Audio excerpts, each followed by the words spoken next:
Okay, we're just going to wait, Alex, because there are people having their own copies. Go ahead, Alex. Okay, so, like, I kind of found a shortcut to a shortcut. Okay, tell us about your shortcut to the shortcut.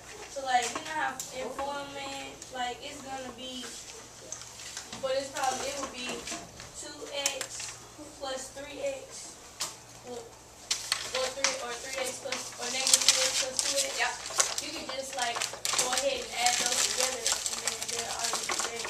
Absolutely. As you guys get better at this, you're going to find that you can do these two terms. Almost always you'll be able to combine them on your own in your head. But that's actually the tricky part, Alex, and that's the part that I want to break down.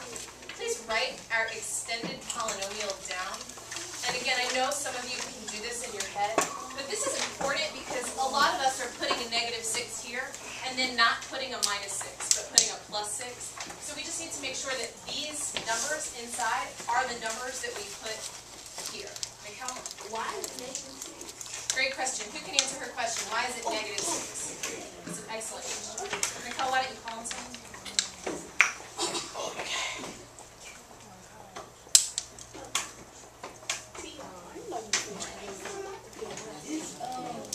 Negative 6 because the 3 is negative and you're going to multiply it with times with positive. So if anything, like a negative times positive will be negative and a positive times negative will be negative. Okay, Mikhail, our dimensions here, the base is negative 3, the height is 2. Negative 3 times 2 is negative 6. That's why it's negative 6. Okay? And that's the new thing. We didn't really go over that yesterday, which is why we're taking the time to go over it now. Here. And something else, if you multiply the two numbers, that you see that automatically constant. That's true. That's true. Any other questions, John?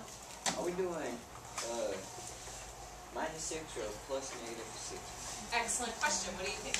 Are we doing minus 6 or plus negative 6? Would it really matter which one you did? It doesn't really matter. The convention, I mean, either one is correct. Those are equivalent. I'll wait. Guys, I'm disappointed in the amount of looking at one another and giggling that I'm seeing.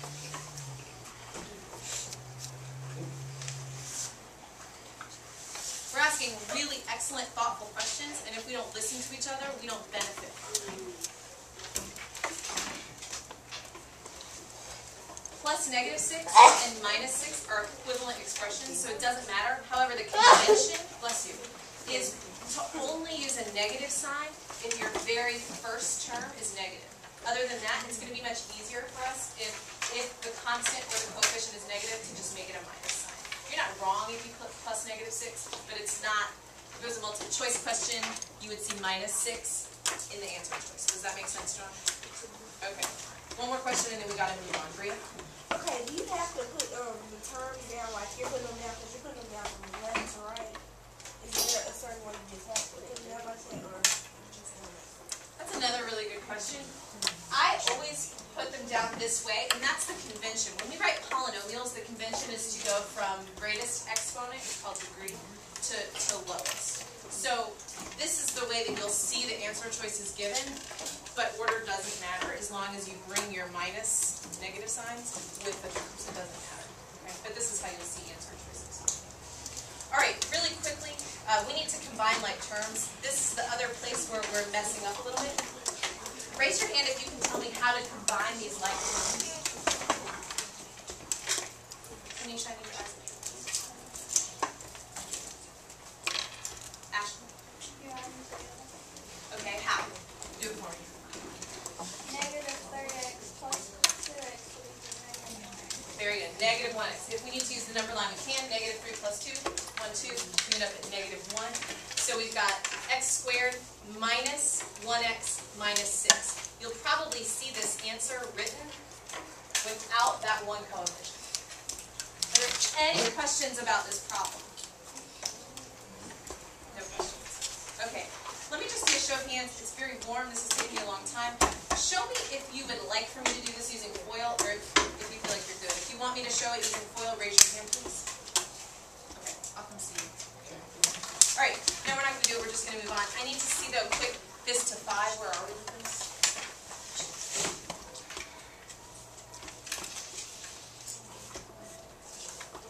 We're at 1. Okay.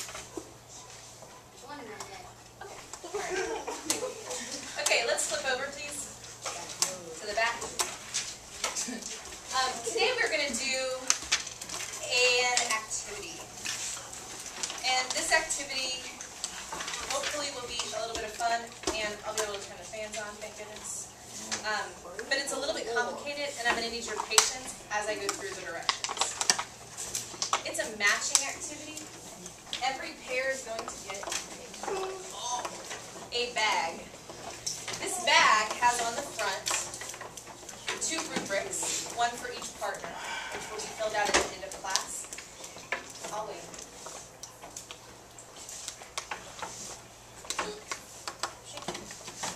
Still waiting. Okay, 2 rubrics on the front. Inside, you're going to find a ton of stuff, but the most important is you will see, courtesy of some wonderful teammates who helped me cut these yesterday and put the bags together, a whole bunch of cards. There are actually 32 cards in here. Amen. So sad.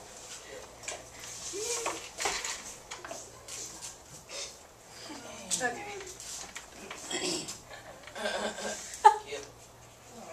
Okay. Alright. 32 cards, different colors. So the first thing that you're going to need to do when you get your cards is lay them out by color. Think of a traffic light. Green is easy. Yellow is medium. Red is, what do you think? Hard. Okay. Now, they're still just easy for a lot of you. Okay, they're just the hardest of the sets that we have. Hang on, Nicholas, and I'll answer your question. The blue are the answers. So every single green card, I'll show you an example. Oh, you can't read that. Every single green card has a binomial problem on it, and it matches up with a blue card. As I mentioned, there are 32 cards, which means 16 matches. You're only required with your partner to find 10 matches. Every additional match that you find will be bonus. Okay? So let me say that again. You're required to find 10 matches. Every additional match that you find will be bonus. On the back of your worksheet is a space where you can write down your matches. So if I thought these 2 were a match, then what I would do is I would come to my green cards, I would write down what's on the binomial and what the 3-term polynomial is that matches with it, the blue card. There's space down here for you to show your work. Okay. Any questions so far? You don't want us to write on the cards.